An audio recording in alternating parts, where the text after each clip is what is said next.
Bonsoir. Je vous remercie d'être venus aussi nombreux pour cette conversation avec Clément, Chéroux et Erik Kessels.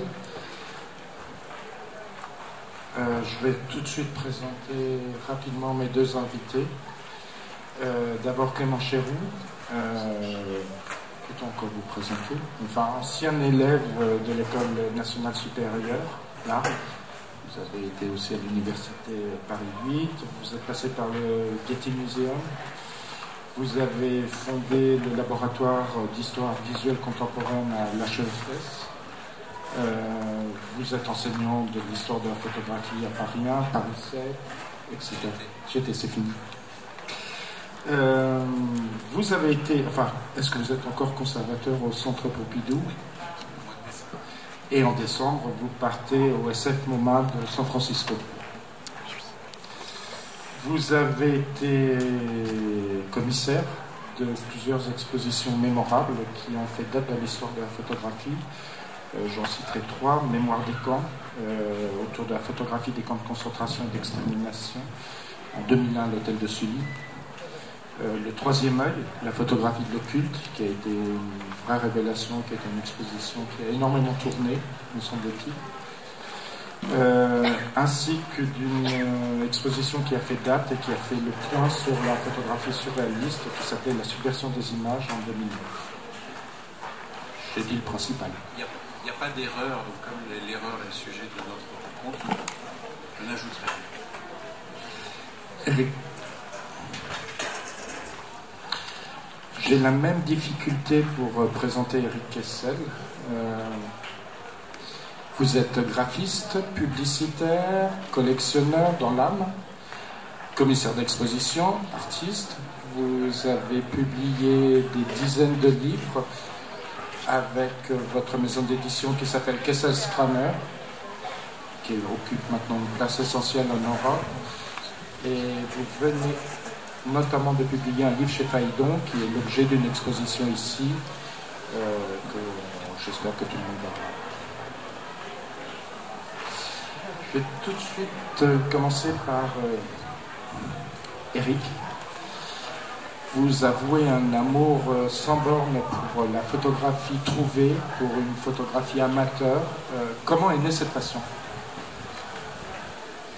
Yeah, in my Oh yeah, okay. Yeah, it's the first mistake already.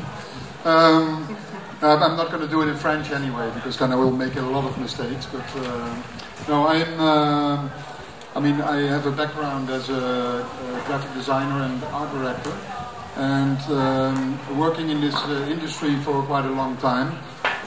There's always a need for perfect images, and anyway, in society, there's a lot of perfection at the moment, and for me, for many years already, I'm looking for more imperfect images, and that's why I also where my love came for amateur images that I sometimes find, and these images by amateurs, these are people that really dare to make mistakes because they totally different than professionals. They really are not thinking about mistakes. They just have a very much of a passion, and they just go for it.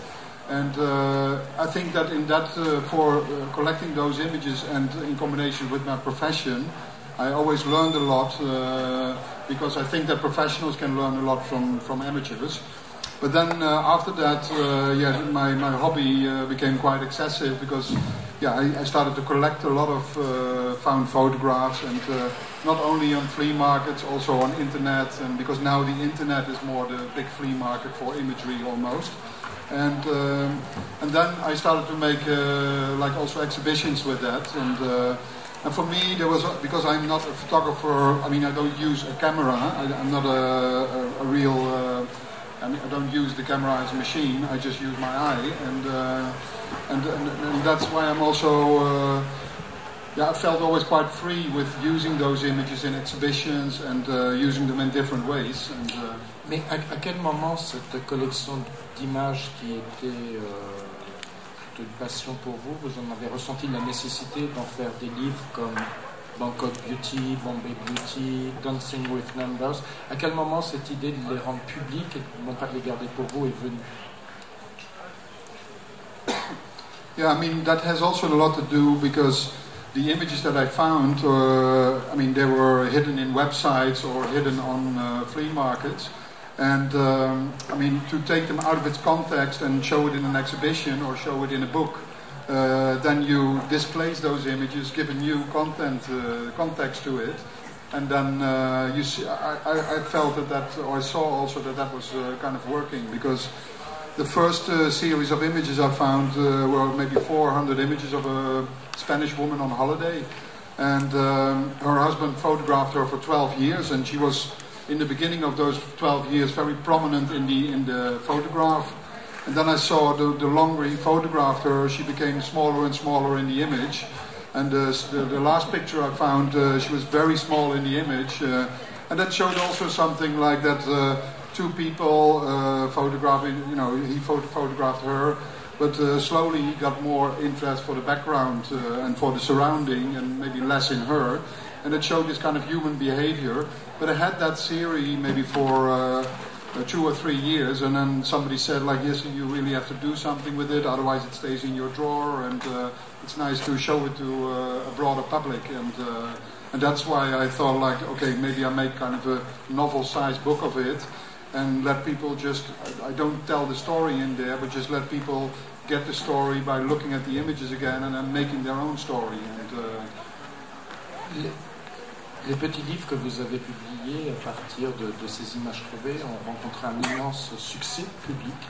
Comment vous expliquez en fait aujourd'hui qu'il y ait finalement une passion du public pour cette photographie inconnue, amateur, avec parfois des ratés, avec des poncifs, avec des choses que vous réarrangez, vous devenez un auteur.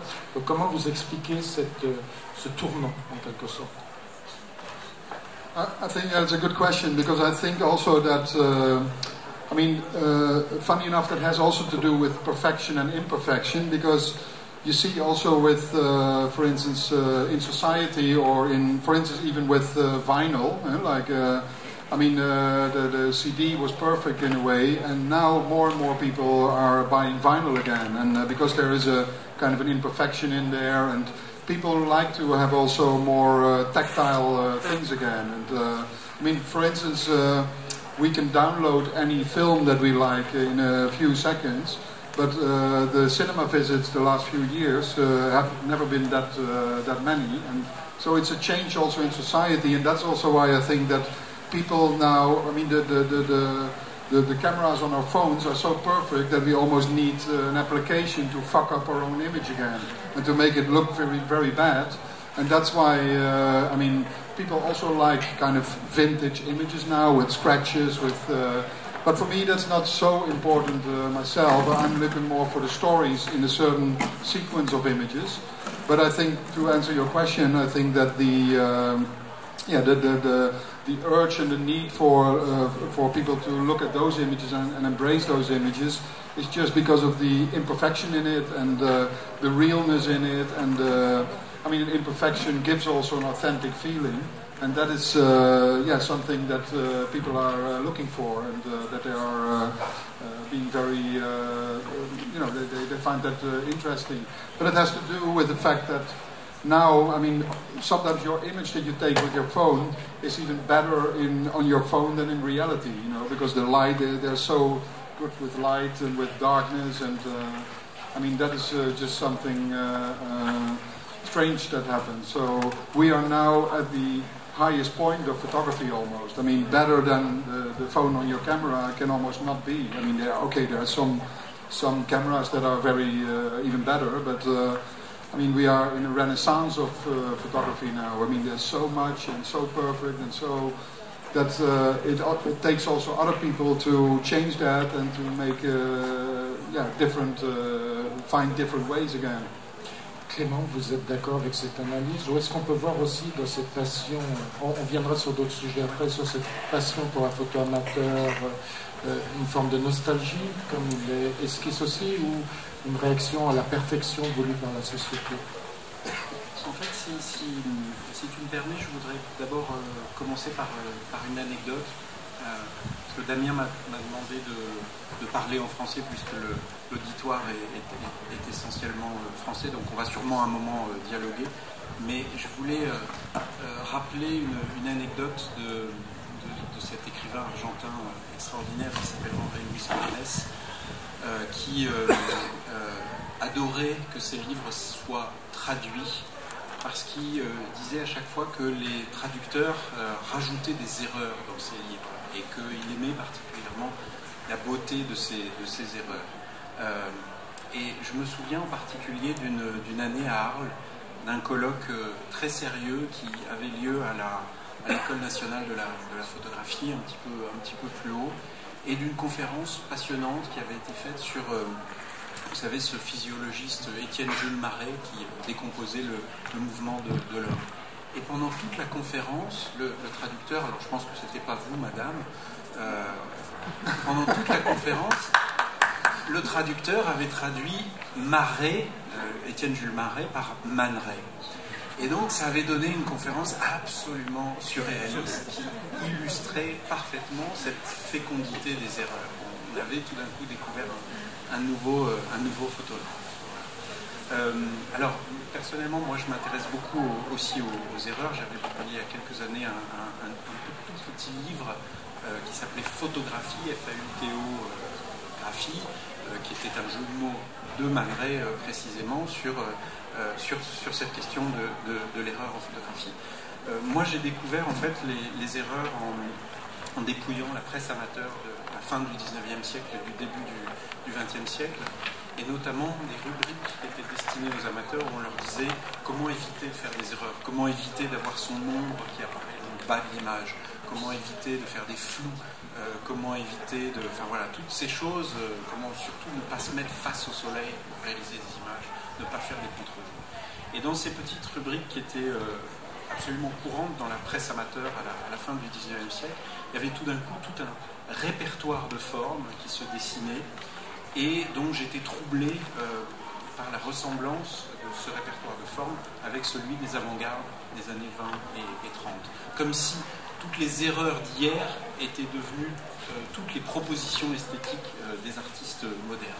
Propositions esthétiques qui aujourd'hui sont devenues des filtres sur Photoshop, Erik en parlait tout à l'heure, ou des applications sur nos téléphones. Donc moi je me suis intéressé en fait à cette capacité des erreurs de produire des styles et ensuite à la façon dont les artistes se sont eux-mêmes appropriés ces styles. Mais le fait de s'approprier ces erreurs dans les années 30, ça s'inscrivait directement dans le projet moderniste pour le dépassement du médium. Aujourd'hui, quand Erik fait des livres à partir de photographies amateurs ou dans l'exposition dont on va parler, on n'est plus dans ce projet moderniste, on est ailleurs quelque part. On n'est plus dans un projet moderniste, on n'est plus dans un projet de définition de la photographie, parce que c'était aussi ça qui intéressait les artistes modernes. Ils voyaient dans les erreurs des choses qui étaient spécifiquement photographiques, effectivement. Le flou était peu présent dans la peinture ou dans la sculpture. L'ombre du photographe qui apparaissait en bas de l'image, tout ça était des choses spécifiquement photographiques, et donc ça leur servait effectivement à définir cette spécificité de la photographie. Aujourd'hui, je pense qu'on est dans autre chose. Je pense qu'il y a chez Erik aussi un humour qui est toujours au premier plan et qui est absolument présent dans cette exposition. Et puis je crois qu'il y a aussi chez lui une très grande attention aux zones de créativité. Il y a effectivement dans ces erreurs des zones de créativité. Il y a dans cette masse des erreurs, quand on les regarde bien, de temps en temps, quelque chose qui apparaît, une petite pépite qui apparaît, et qui est quelque chose qui est de l'ordre du créatif. Et je crois que c'est ça aujourd'hui que cherche Erik à travers ces images.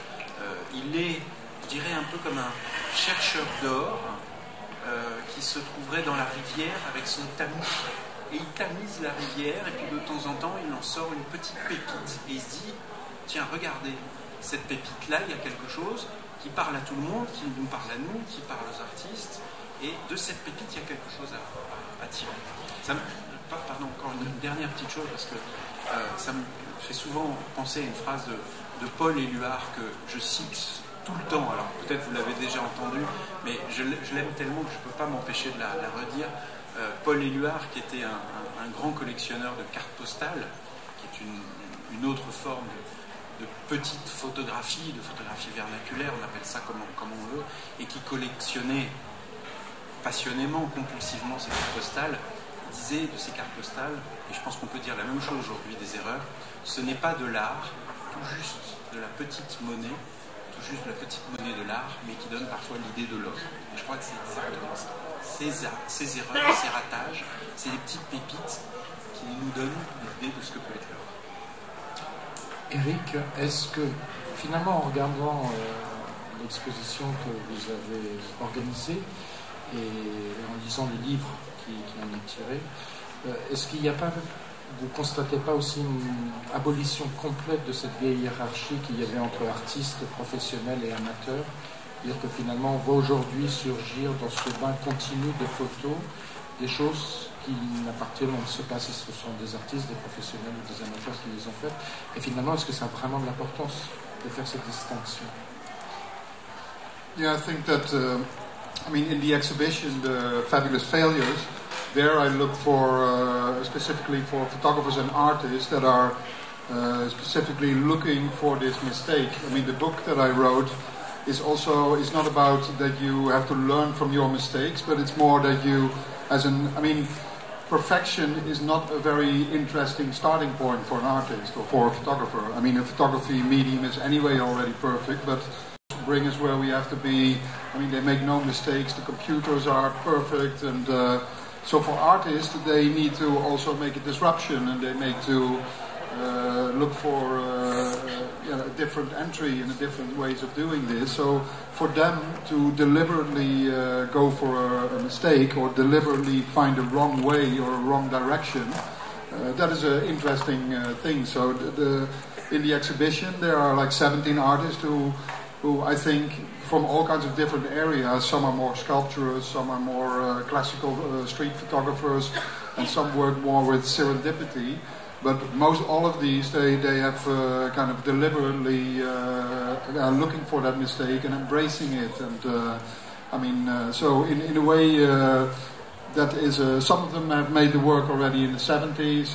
Some of them made it now. But I think what Clément said, it's also interesting. That's true. That all the people in the exhibition that I show, these are people that I already knew, and that I live with this work, and I embrace it myself, and I really like their way of doing these things. So this very personal selection of the people that kind of use these fuck-ups and make something quite beautiful out of it. And yeah.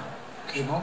Oui, je pense que Erik a dit un mot très important, qui est le mot serendipity en anglais, la sérendipité en français.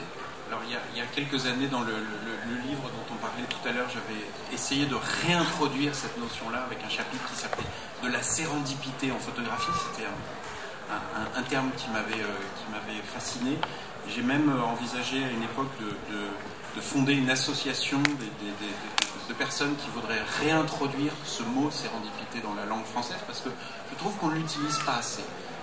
Alors, qu'est-ce que c'est que la sérendipité? La sérendipité, ça décrit la partie positive du hasard. Le hasard, vous savez, quand vous marchez dans la rue, vous pouvez vous prendre une tuile qui tombe du toit sur la tête, et c'est du hasard, mais c'est pas un hasard heureux, c'est plutôt un hasard malheureux. La sérendipité, ça décrit précisément cette partie positive du hasard. On n'a pas l'équivalent en français, il faut qu'on rajoute un adjectif au mot hasard pour décrire ce qu'est la sérendipité. C'est un mot qui est très important, qui est beaucoup utilisé dans le domaine de la science, puisqu'il y a beaucoup, vous le savez, d'inventions, de découvertes scientifiques qui se sont faites par hasard. Les rayons X, la saccharine, l'aspirine a été découverte par hasard. En astronomie, combien de planètes ont été aussi découvertes par hasard. En cuisine, les bêtises de Cambrai, la tarte tatin, etc. Bon, en fait, on se rend compte quand on aborde les différents domaines de l'activité humaine que la sérendipité est partout. Et la sérendipité est particulièrement importante en photographie. Erik disait tout à l'heure un photographe qui serait parfaitement, où tout serait parfait au bon endroit, etc. On en connaît beaucoup des photographes comme ça qui sont complètement dans la maîtrise. Je crois que ça a été un moment important dans l'histoire de la photographie d'avoir des photographes qui mettaient en avant cette maîtrise, des photographes qui défendaient l'image parfaitement construite, le zone système, le tirage parfait, etc., etc. Ça a été absolument crucial dans un moment de légitimation de la photographie comme art, d'avoir des gens qui défendaient cette idée de la maîtrise, parce que ça allait avec l'idée d'un artiste qui maîtrisait son outil, etc., etc. Aujourd'hui, je crois qu'on est au-delà de ça, et c'est pour ça qu'aujourd'hui, on peut avoir des livres, des expositions sur cette question du ratage qui paraissait, il y a ne serait-ce qu'une vingtaine d'années, totalement iconoclaste. Alors aujourd'hui, effectivement, on s'intéresse plus, pas plus, mais on s'intéresse beaucoup à ces artistes qui réintroduisent la sérendipité dans leur production photographique, qui acceptent le don du hasard, qui acceptent qu'il y ait quelque chose qui n'ait pas fonctionné et que dans cette chose, il puisse y avoir quelque chose d'intéressant. C'est la pépite dont je parlais tout à l'heure. Je crois que c'est très important. Moi, ça me fait souvent penser à cette attitude de dire il advient quelque chose, c'est pas ça que je cherchais, mais c'est peut-être plus intéressant que ce que je cherchais. Ça me fait souvent penser à cette phrase de Picasso qui disait je ne cherche pas, je trouve. Ça veut dire ça, finalement. C'est que il ne cherche pas, il y a quelque chose qui advient, et dans ce qui advient, qui n'était peut-être pas prévu, il se dit tiens, là, il y a quelque chose d'intéressant. Je vais essayer de développer cette chose-là, je vais essayer de le faire fructifier pour vraiment en faire quelque chose. Voilà. Et c'est ça la sérendipité. Et c'est ça, pour moi, la grande intelligence d'un certain nombre de photographes. On a une très belle exposition Bernard Plossu ici. Parlez 2 minutes avec Bernard Plossu et Bernard Plossu va vous dire qu'il se met en situation d'accueillir ces hasards heureux, d'accueillir ces choses qui ne sont pas prévues et qui viennent créer le léger flou qui était parfait pour ce moment-là, pour cette image, pour cette situation. Donc voilà, moi personnellement, je crois beaucoup à cette question de la sérendipité et à son importance dans le domaine de la photographie. Mais du coup, on aborde un autre thème. Effectivement, c'est la question du hasard est essentielle dans vos recherches tous les deux. On aborde aussi la question du jeu. C'est-à-dire que le hasard, c'est aussi s'ouvrir au jeu, s'ouvrir aux aléas. D'où la forme d'humour de votre livre et de l'exposition. Je pense que vous pouvez tous les deux répondre à votre manière sur cette idée de jeu, notamment Clément aussi sur le jeu chez les surréalistes et la manière dont ils accueillaient le hasard en tant que jeu. Et vous, Erik, le jeu aussi dans la manière dont cette exposition est une sorte de marelle ou de labyrinthe où les uns se répondent aux autres. Et l'humour. Yeah, I think that's a good point. I mean, maybe I throw a brick in the pool here now, but I think like in photography, I mean, in a lot of photography, also humor lacks. There's a lot of humor missing. I mean, there also, for instance, in France, like I don't want to spit in the country now, but I mean, in the traditional French photography, there's hardly any humor. Okay, in some surrealists, but a lot of young people nowadays, also in France, they have to fight against the establishment that was there for years and years, for generations, and I mean it's nice that sometimes the humor and the lightness, and I mean that's also an interesting aspect of artworks and of photography. And I mean sometimes a nice example when I made a book about I think it's in here.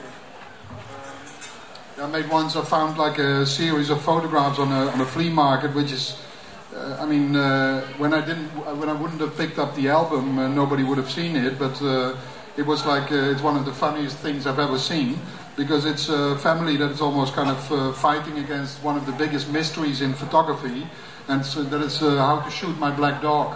So I mean, it's a picture where the family was constantly all their life just trying to photograph the black dog, and you would never see the dog on the images because they fucked up all their life, and it was hundreds of pictures, you know, like just photographing, but the black dog is just one big black phantom.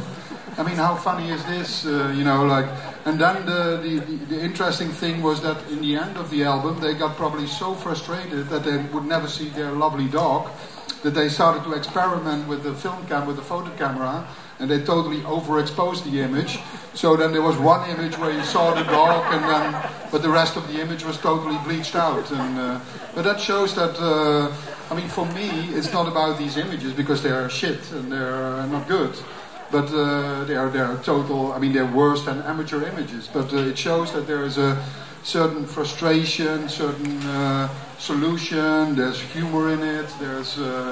I mean, and it's. I mean, I didn't make the pictures, but I just like Clément said it very nicely. Yeah, I think that was like when I was in the river finding for the gold. This was one of those things. So then, I mean, it was a painful moment when I bought that album because it was in New York, and I saw somebody was selling it at the table, and somebody else had it in its hands, and I already saw like, oh, this is fantastic. But then that person was dealing with the seller of that album for maybe 15 minutes, or for me it took an hour or so. I was like crazy. I thought like, put it down again. And, but then in the end he put it down. So and then I bought it. It was only $10. So I don't know where he was bargaining about. But I mean, it was fantastic to. I mean, but I like to, and that's also the artist in the exhibition. They. You know, it's very light, but also sometimes very touching and very, and a lot of times it's also works that you think, shit, I would have had that idea if I would have looked a little bit further. And I mean, but these are the things that I personally really enjoy and like. And I mean, I don't have to make a picture myself you know, I don't have to take a picture to kind of make a work out of a picture. You know, like I just see it, and for me it's very enjoyable. And then the other thing is that in the exhibition, I mean, to present it and how to show the work is also something different. I mean, nowadays I think now in Arles you see like that many artists and photographers, you see that there's also a movement that they more free in how they show their works, and they make, I mean, in the ateliers there are more and more installations of the work and a better way of showing it, and for me that has been always also a very important thing, like how do you show the photographs, and because I don't take them myself, I'm more free to play with them. Of course I work with the artist, but I mostly give a suggestion, and I blow the work up very, very big, and the photographer has never shown it bigger than this. But then they are really like, wow, is that also possible? And so it's nice to. I mean, photography is also it's a very free medium. You know, you are very liberal. You know, it's very. There's no restrictions. You can do anything you like with photography, and that's nice. L'exposition, la scénographie de l'exposition, son ton est très différent du livre. Le livre que vous avez publié chez Feuilleton, c'est presque un pamphlet, une sorte de conseil pour résister à cette perfection que vous critiquez. Est-ce que vous pouvez nous parler un peu de la scénographie de l'exposition, comment vous l'avez conçue, comment vous avez imaginé l'articulation des travaux les uns avec les autres, où là il n'y a pas de conseil, c'est au spectateur finalement de s'approprier ce qu'il voit et d'en tirer peut-être les mêmes conclusions que le livre, mais peut-être des conclusions totalement différentes. I mean, the exhibition is something different than the book. The book is also, it is illustrated with people from the exhibition, but the book I have also written, and the writing is more about the advice how to deliberately make a mistake or embrace a mistake in a thinking process. The exhibition is a different medium then, and there I thought, I mean, this year for the first time I used also like a soundscape that was designed by a friend of mine. But I mean, I thought it's bizarre that doesn't happen more often, because it's a different sense when you visit an exhibition to have sound and to, yeah, like you can fill in different things with that, and so that I tried that, and in this one with a failure, yeah, it makes quite sense to make also a total failed sound design and to make it very disruptive. And but for me, I mean, I hope that the exhibition is also more like a fun fair where you walk through. You know, it's like a kermesse. How you say that in French? Kermesse. A kermesse, yeah, where you people walk out smiling. Foraine. Een fan foraine. Okay. And so yeah, I mean, that would be great when it would be almost close to an amusement park for the eyes, you know, like, and I hope that, yeah, maybe I hope to have to achieve that. Clément, est-ce que cette exposition, c'est pas finalement la réactualisation de ce que vous aviez pu repérer chez les surréalistes, une espèce de jeu, de forme d'humour, oui, de capacité à tisser des liens entre des choses qui... Je crois de toute façon, pour revenir sur la question que tu posais tout à l'heure, le jeu et le ratage sont cousins issus de germain. Enfin, je veux dire, c'est vraiment deux processus qui sont très proches, et je pense que c'est aussi dû au fait que la photographie est un objet technique, avec un certain nombre de déterminations techniques. Faire une photo, c'est d'abord s'emparer d'un outil technique et jusqu'à un certain temps faire un certain nombre de réglages, et chacun de ces réglages peut être à la fois l'occasion d'un ratage, mais peut aussi être l'occasion d'un jeu. Je crois que cette caractéristique de la photographie de passer par cet outil technique explique probablement cette relation entre le jeu et le ratage. Et c'est vrai que, alors on parlait à l'instant des surréalistes. Les surréalistes, dès les années 20, encore plus dans les années 30, ont été extrêmement attentifs à ces ratages de la photographie ou à ces jeux qui pouvaient se pratiquer avec la photographie. On sait combien les surréalistes ont aimé les jeux, ont aimé faire des jeux en groupe. Je pense aux cadavres exquis, aux petits papiers. Enfin, ils n'ont pas arrêté d'inventer des jeux de ce type. Et à un moment, la photographie est aussi devenue un jeu dans la réalisation, par exemple, de portraits de groupe ou de portraits réalisés dans des photomaquettes. Je crois que néanmoins, c'est pas pour ça que Erik est un artiste surréaliste. Je crois que ça, c'est une chose importante, je crois, dans l'histoire de la photographie du XXe et du XXIe siècle. Moi, c'est une chose qui m'intéresse particulièrement, c'est que c'est précisément les artistes qui ont été les plus attentifs à ces marges de la photographie. C'est toujours, quand on regarde l'histoire de la photographie du XXe et du XXIe siècle, c'est toujours d'abord les artistes, avant les critiques, avant les historiens de l'art, qui pointent certaines marges de la photographie, qui disent il faut s'intéresser à la photographie amateur, il faut s'intéresser à la photographie scientifique, il faut s'intéresser au ratage, il faut s'intéresser aux automatismes, etc., etc. C'est toujours les artistes qui tamisent le flux et qui se disent attention, là il y a quelque chose d'intéressant. C'est Diane Arbus qui dit il faut regarder l'album de famille, et dans l'album de famille il y a quelque chose d'intéressant. C'est Molly qui dit il faut regarder les photos faites en avion, il y a une abstraction qui fait penser au tableau constructiviste. C'est Walker Evans qui dit il faut regarder la photographie d'architecture. Voilà. Donc ça, c'est une constance de cette histoire de la photographie, c'est que les artistes, ils ont des yeux plus ouverts.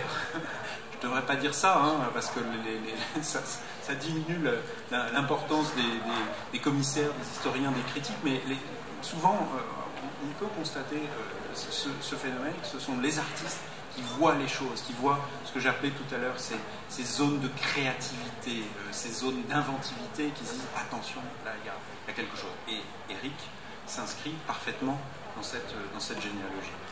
Mais est-ce que de manière provocante, on ne peut pas dire aussi que le ratage est devenu depuis une quinzaine d'années, en tout cas depuis que des magazines comme Purple Fashion, Days and Confused ou certains photographes comme Jürgen Teller ou Wolfgang Killman est devenu une posture. Est-ce que le ratage n'est pas une posture aujourd'hui dans la photographie, et y compris dans la photographie commerciale? Tout à fait, c'est devenu en fait un gage d'authenticité presque.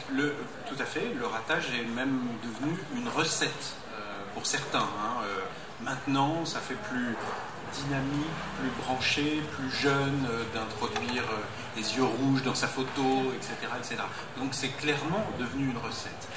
Ce qui nous sauve de ce devenir recette du ratage, c'est qu'il y a toujours de nouveaux ratages qui apparaissent. Comme la technologie photographique est en perpétuelle évolution, il y a toujours des nouveaux ratages. Aujourd'hui, il y a des ratages numériques, il y a des ratages dus à la transmission des images, il y a des ratages qui sont dus à la façon dont on tient son téléphone portable, etc. etc.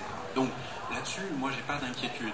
Certes, il y a un devenir recette du ratage, mais en même temps, il y en a toujours de nouveaux. Donc on a encore de belles années devant nous à faire surgir ces ratages et à montrer la beauté de certains ratages. Erik? Yeah, I totally agree. Yeah. I mean, Clément has learned for this, and he's so good in. I totally agree. Can't add anything to that. Yeah. No, but it's true. I mean, that's very nice how he says that there's always new things. And funny enough, I saw like artists like Joachim Schmidt. I saw like a short presentation of him recently, where he also showed that now, in a way, to kind of like these mistakes in photographs, that it's almost something mainstream. Because on Facebook and on Twitter, people show these mistake photographs that they make themselves, and they even show them that they like them. So I mean, it's a progression also, because I made once a book where that was at the end of the analog photo cameras, where you could go to a shop to collect your prints that were made, and that was at the end of it where you had these 1 hour stop Photoshop where you collected the prints, but then people could look through their photograph and put the wrong photographs back in the envelope, or leave the wrong photographs in the shop. And I mean, we collected all those wrong photographs, and those were the most beautiful photographs you could ever find. And I think there's also in here some of those, but non facturé. Yeah, in French. Yeah, non facturé. Yeah, like here, for instance, somebody is skiing in the snow, but just too late. Took the photograph was just taken too late, you know, or a lot of double exposures. But the funny thing is, at that time, people were still seeing this as a mistake. I mean, in England, you had like photographs that you got back with a big sticker on it saying like, this photograph is not right. Please don't stick this in your family album because it's a bad photograph with out of focus. So they had like a huge sticker stuck on your print that you couldn't even get off, you know, like it was a control system by Kodak or while now we are much more liberal because I mean, people have fun with holding their finger in front of the lens and ha ha ha. So it's like, and then people embrace these mistakes in that sense, and so that's a great progression, I think, in humankind. Il y avait même, je me souviens, dans les années 80, des artistes qui utilisaient ce dispositif des laboratoires photo pour faire gratuitement tirer leurs photographies. Je me souviens d'un artiste que j'avais rencontré dans la fin des années 80 qui faisait que des photos floues et qui faisait tout développer gratuitement à la FNAC pour obtenir des images gratuites. Alors moi j'ai une question à Erik parce que moi quand j'avais écrit ce petit livre qu'on évoquait tout à l'heure, j'avais essayé c'est mon côté plus scientifique et universitaire, j'avais essayé d'organiser le ratage. Don't ask me a very difficult question. No, Jesus, you have learned for this. It's not true. You know, like, you have learned and studied for this. I'm just. It's by me. It's just out of intuition. Don't worry. You are. I'm scared. Donc j'avais essayé d'organiser. Je m'étais rendu compte en fait qu'il y avait 3 types de ratages. Il pouvait y avoir des ratages de ce qui était devant l'objectif. Quelqu'un qui, par exemple, se casse la gueule dans la rue, imaginons ça. Il pouvait y avoir des ratages de l'appareil photographique, de la technique. Et il pouvait aussi y avoir des ratages du photographe lui-même. Voilà, il y avait 3 types de ratages. Et je voulais demander à Erik, parce qu'il y a de tous ces types de ratages dans son exposition, lesquels étaient ses préférés? I think the favorite is the one from, because you are saying mistakes in front of the camera, in the camera, and behind the camera. Mm-hmm. And my favorite ones are the ones behind the camera. So I mean, because those are the most difficult ones. Don't you agree? Don't you agree? I perfectly agree. Yeah. That's the most difficult one, and when you are searching for that type of material, that's the one that are very difficult to find. Yeah. I mean, now I'm very happy because I found something yesterday in the Cosmos in the market. I'm so full of it now, and I mean, I can't. I think of it all the time. So it's. I bought like 12 photographs of Les Cribs, you know. But he he bought like in the 70s. He bought a yellow Porsche, very horrible car, you know, like. And then he took pictures of it. But while he was washing the car, he put like sprayed the car with a water hose. And because the sun was shining, there was a rainbow always coming from the Porsche. And the work is called Porsche Rainbow. I mean, how beautiful is that? I mean, it's very unnecessary work. Very unnecessary to make that, but it's so beautiful. And I dreamt about it last night. I bought the pictures, and yeah, for me it's a pleasure to live like this. I mean, I can live on it for 3 more weeks, and then I find something else, and then I'll show it to you later. It's beautiful. Clément, vous avez quand même, je change légèrement de sujet, mais vous avez étudié l'image photographique à l'ère des médias globalisés liés au 11 septembre. Est-ce que vous avez constaté une utilisation de la photo ratée, participant d'un pathos général? Est-ce que là aussi le ratage est quelque chose qui devient important dans l'ère des médias globalisés? De quelle manière? Alors, je vois pas forcément d'exemples précis liés au 11 septembre. Je vois d'autres moments historiques où le tremblement de la main d'un photographe, on pourrait effectivement penser à Capa ou à d'autres images, où le tremblement de la main du photographe, qui donc produit un flou de l'image, ajoute une dimension beaucoup plus sensible à l'image. Donc il y a certainement des cas sur le 11 septembre, il faudrait réfléchir à ça, mais alors, sur le vif, là, comme ça, je n'en vois pas. Je pensais, en fait, ma question était plus comme vous avez très attentivement étudié toutes les couvertures et la manière dont ces photos qui étaient tout le temps plus ou moins les mêmes.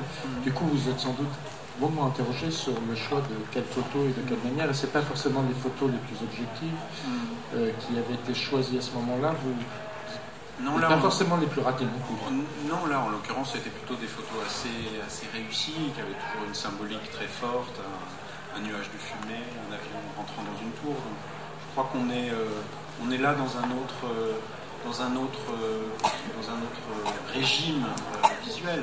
En revanche, pour aborder la question des nouveaux médias, et notamment de ce qu'on trouve aujourd'hui sur Internet, c'est vrai que, je dirais, les sites de partage en ligne ont redonné une actualité à cette question de la photographie ratée. Parce que il y a 20 ans, 30 ans, quand on s'intéressait à la photographie ratée, quand on en trouvait une, c'était vraiment un trésor, parce que généralement, elles avaient été totalement détruites. Moi, je me souviens avoir passé des heures et des heures à la Bibliothèque nationale à essayer de demander aux conservateurs s'ils avaient des photos ratées. Mais évidemment non, qu'ils n'en avaient pas, parce que les photos ratées avaient été évacuées, avaient été détruites. Donc il y avait une vraie rareté de la photographie ratée jusqu'à une certaine période. Finalement, c'était fou, parce que les photos ratées devenaient les plus rares. Donc il y avait une espèce de situation paradoxale auquel on essayait de se confronter à un certain collectionneur. Je connais 2 ou 3 collectionneurs de photographies ratées du 19e siècle qui se battent vraiment entre eux et qui souvent, même parfois, font monter les prix en vente aux enchères de manière totalement déraisonnée, parce qu'effectivement les photos ratées anciennes sont extrêmement rares. C'est plus le cas aujourd'hui avec les partages des images en ligne, et je crois que ce moment historique aux alentours de 2004-2005, où on a vu apparaître tous ces sites, les Flickr, les eBay, tous ces sites de partage d'images Facebook, etc., ont complètement redynamisé ce questionnement, et ont fait qu'on avait accès beaucoup plus facilement au ratage des amateurs.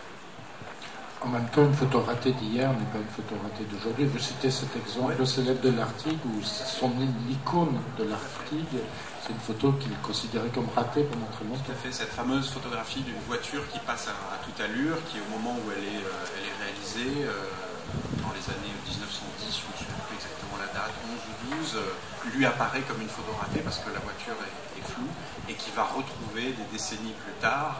On sera entre-temps passé à travers le futurisme notamment, qui aura montré comment les décadrements et les flous, ce qu'on appelle en photographie les flous bougés, créent du dynamisme. Et l'article va ressortir cette image, et ça va devenir une de ces images les plus célèbres. Donc certes, les ratés d'hier ne sont pas forcément les ratés d'aujourd'hui, de la même façon que les ratés d'hier ne sont pas non plus forcément les réussites d'aujourd'hui. Je me souviens d'une conversation passionnante avec un photographe important français, Jean-Philippe Charbonnier, aujourd'hui disparu, qui avait fait une blague extraordinaire au club des 30-40. Vous vous souvenez peut-être ce club des 30-40, un photographe américain, je ne me souviens plus du nom de ce photographe, et avait fait venir un de ses amis américains qui parlait avec un très fort accent américain, et qui avait montré des images totalement abstraites. Et donc au club des 30-40, on s'était vraiment ébahi devant ces images qui perturbaient complètement l'idée qu'on se faisait de la photographie à cette époque-là.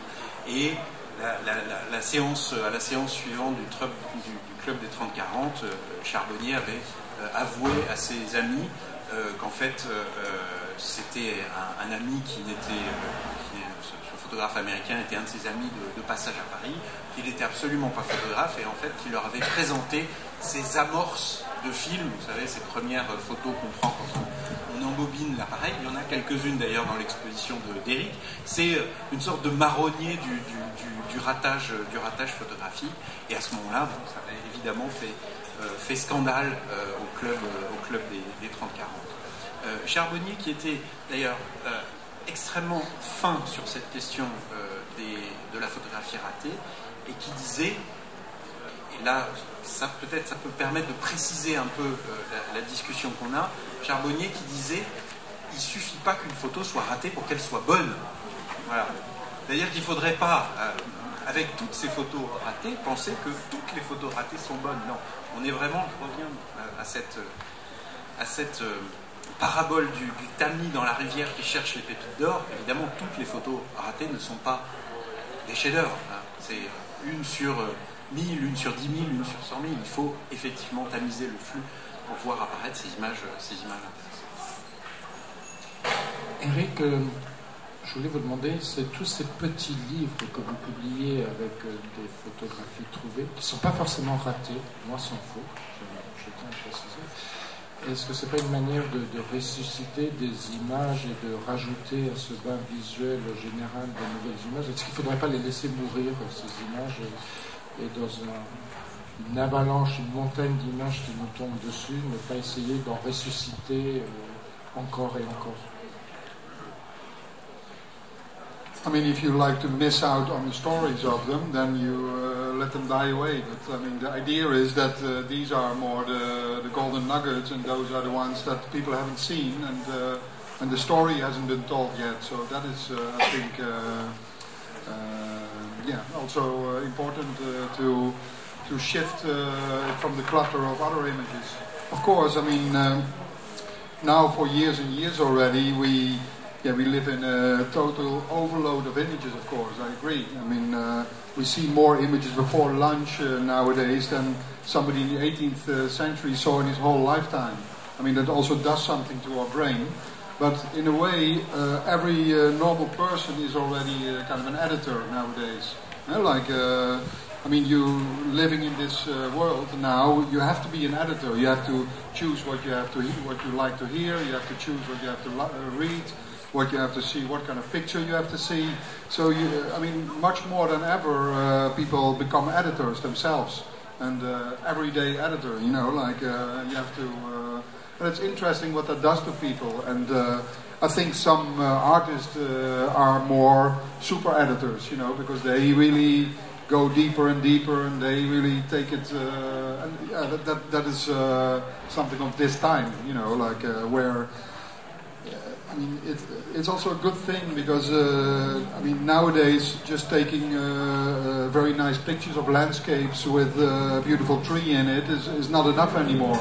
I mean, maybe 50 years ago it was enough, but nowadays it's like pretty middle of the road, even pretty horrible, you know. So, but the technique, I mean, it's also not enough that. I mean, I think you also remember that there was also a certain period in time in the beginning of the 90s, or where this technology we had, which was on the highest level with analog photography, that they were masters of making these images perfect and making them really big, and they were hanging in musea. And this is also over, you know, like it's like goes, it's like a wave, and it comes up and it goes, and yeah. Oui, moi je crois beaucoup à la malléabilité de la photographie. Si on pense à la photographie par rapport à la peinture ou à la sculpture, je crois que la photographie est un mode, un régime visuel extrêmement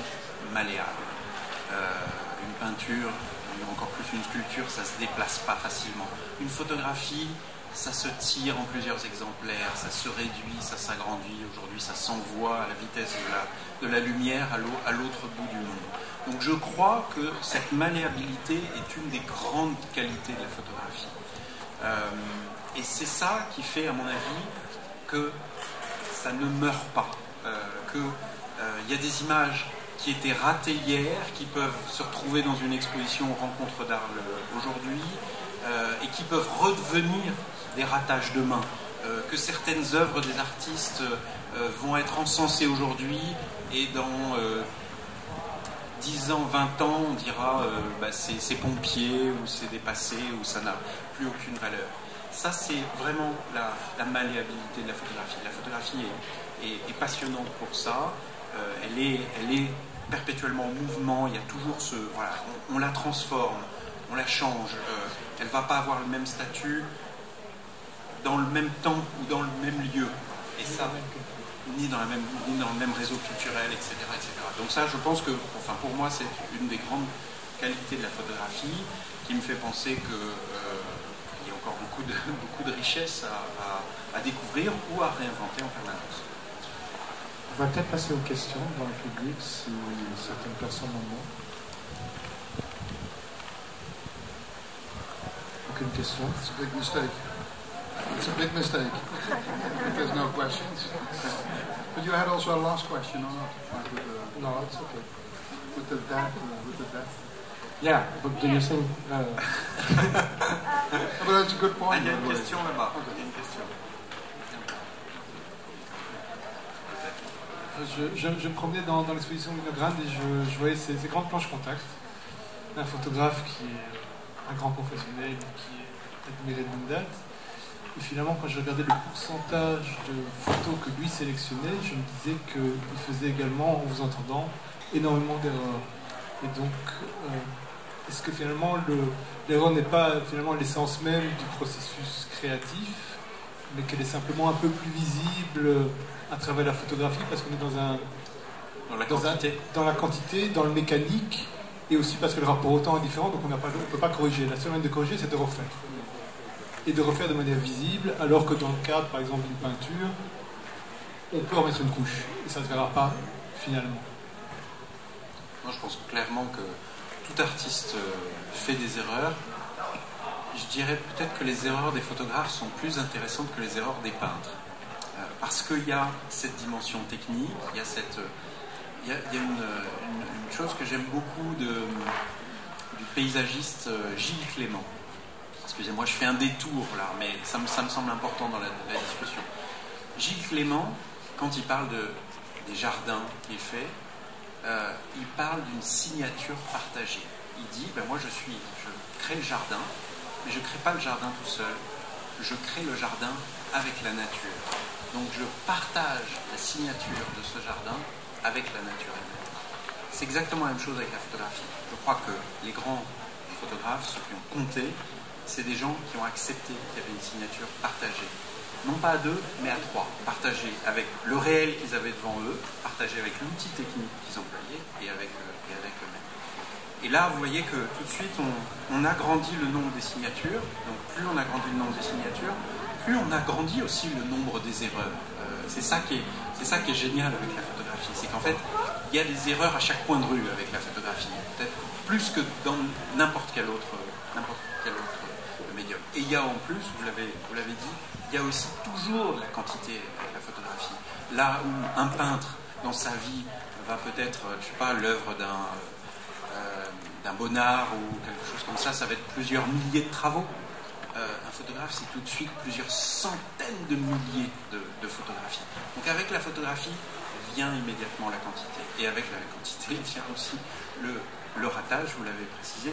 Donc je pense qu'en fait, il faut parfois se sortir de la façon de penser l'art. On a tous tendance à penser l'art avec le modèle de l'histoire de l'art qui a été essentiellement focalisée sur une histoire de la peinture, sur éventuellement une histoire de la sculpture.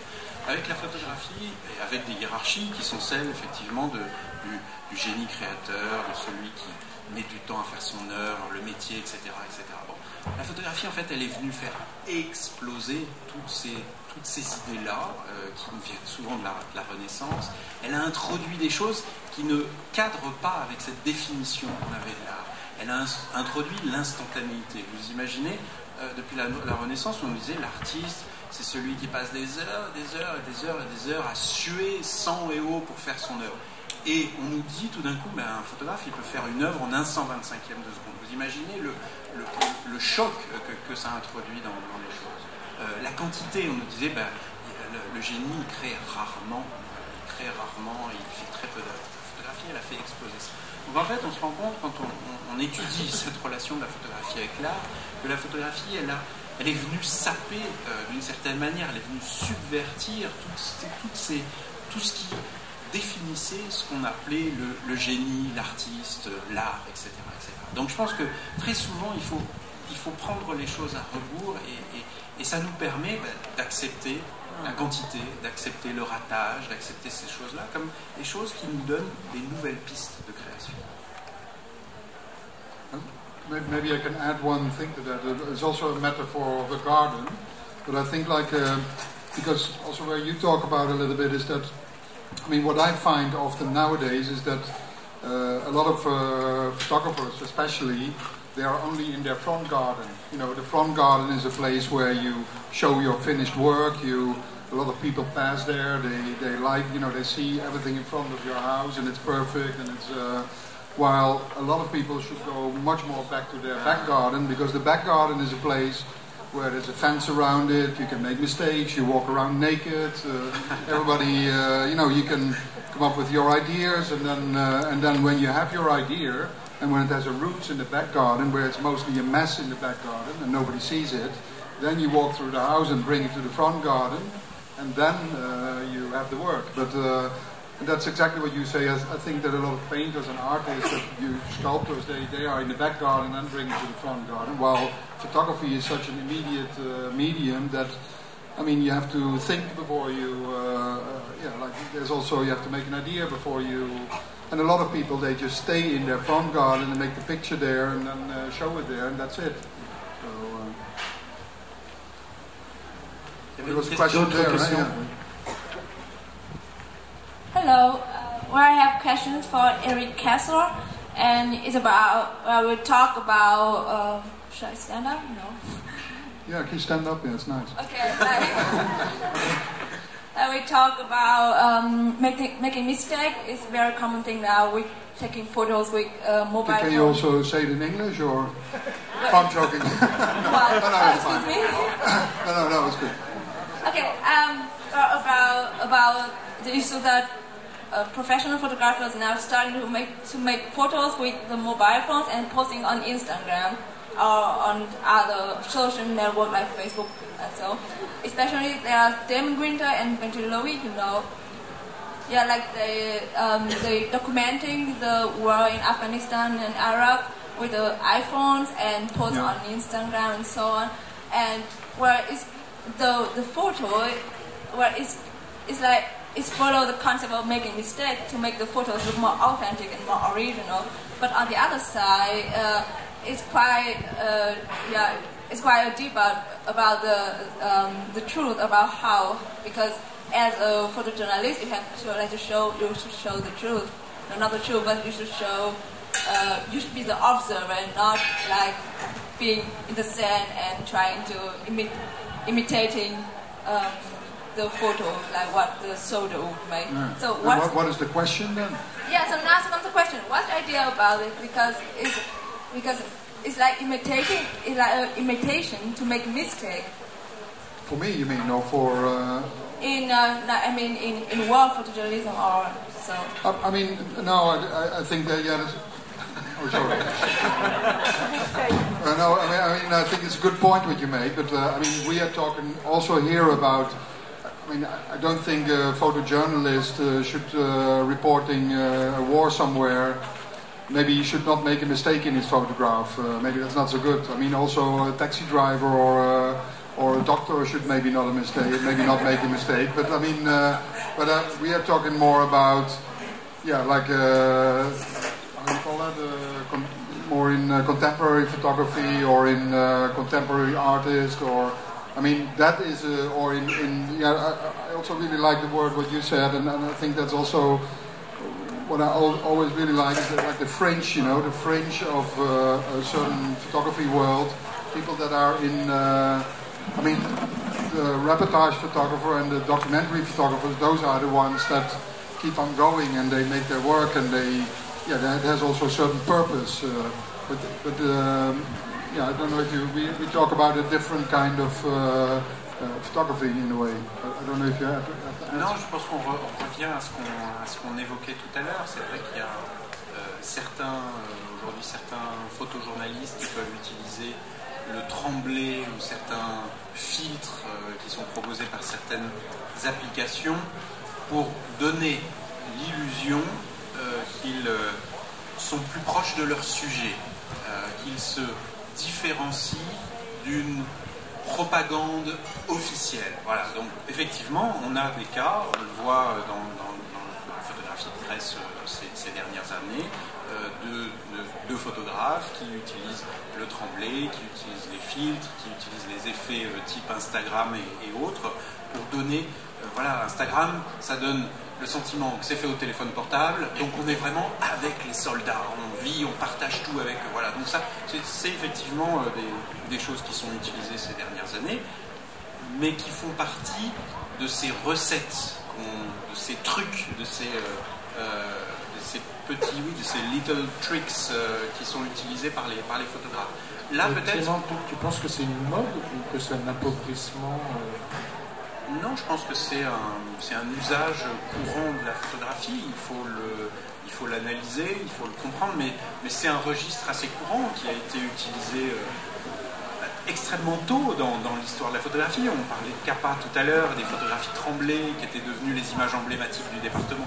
Peut-être précisément parce qu'elles sont floues et tremblées. Bon, voilà, donc c'est quelque chose qui est finalement assez courant dans l'histoire de la photographie.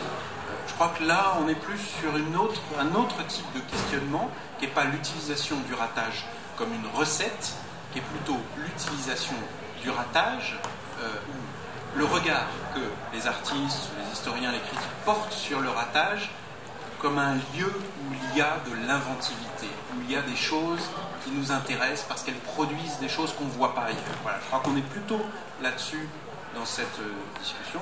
Ce qui n'empêche pas, c'est parfois intéressant d'ouvrir la discussion, mais je crois qu'on était plus là sur des processus créatifs. Does that answer your question? Or... Ok, on va peut-être s'arrêter là. En tout cas, je remercie mes deux interlocuteurs d'avoir répondu brillamment. C'est la last question. On parlait tout à l'heure de la question de la norme de la photographie et est-ce que c'est pas l'existence encore de l'image au détriment de la mort de la photographie? Vous étiez prêt à s'opposer à cette idée-là? No, but I think that's also like because you asked the last question as a provocation, like, will photography ever die? Or which I think that photography is more alive than ever nowadays. but it needs more people to kill the stereotypes maybe in photography. And that, I think, at least that's from my point of view. I don't know if you. What you're doing? Alors moi je voudrais, j'ai commencé en racontant une petite histoire, je voudrais finir sur une petite histoire qui parle de la mort et de la photographie, et peut-être de la mort de la photographie. C'est en fait une histoire qui se passe à la fin du 19e siècle. Vous savez qu'à cette époque-là, il y avait... Is it a short story or... No, it's about 5 minutes. Ce qui est bien parce qu'on a prévu de s'arrêter dans 5 minutes. Non, je vais essayer de la faire rapide. Donc vous savez qu'à la fin du 19e siècle, il y avait ce qu'on appelait des photographes qui réalisaient des portraits post-mortem, qui étaient spécialisés dans les photographies de personnes décédées, à une époque où on n'avait pas beaucoup de portraits de soi, donc voilà, c'était une pratique assez courante, certains portraitistes étaient spécialisés dans le portrait post-mortem. Et donc c'est une histoire vraie, hein, ce que je vous raconte, je vais monter un peu la tension, c'est une histoire vraie qui se passe chez un photographe qui un jour...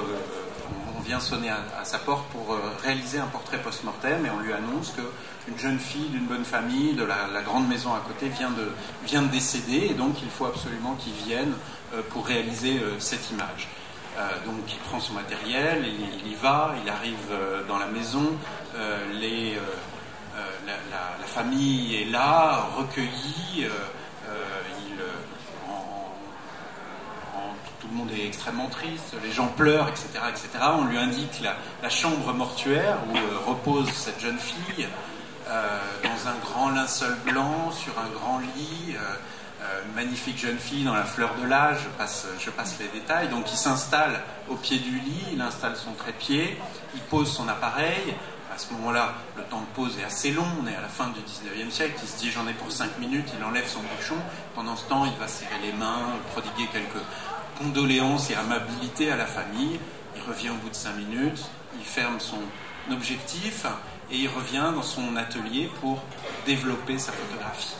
Il développe sa photographie dans son laboratoire sous la lumière rouge. Il voit tout doucement l'image monter, vous connaissez ça. Il la détaille vraiment précisément d'un œil expert. Il regarde, ça va, le crucifix est à peu près net, la totalité de la profondeur de champ y est. Et puis il monte et il découvre le visage. Et la jeune fille a bougé. Elle est une fois comme ça. Donc d'abord, son œil professionnel se dit la jeune fille a bougé, la photo est ratée. Et puis il se dit mais si la photo est ratée, c'est que la jeune fille est vivante. Donc il se précipite, il fixe à peine sa plaque, il se précipite dans la famille en criant elle est vivante, elle est vivante, elle est vivante. Et là, on est au fond du jardin, on est en train d'enterrer la jeune fille, de descendre son cercueil à la corde dans la terre qui a été creusée pour l'occasion, et on voit débarquer cet uluberlu de photographe avec sa plaque en disant elle est vivante, elle est vivante. Vous imaginez la scène. Donc là, on ressort le cercueil, on ouvre le cercueil et un médecin présent se rend compte qu'il s'agit effectivement d'un cas de mort apparente et que la jeune fille est bien vivante, on réussit à la réanimer et la jeune fille a donc été sauvée par la photographie. Voilà. Je vous la raconte parce que je pense que personnellement que la photographie n'est pas morte, que la photographie se sauvera d'elle-même. Voilà. Merci beaucoup.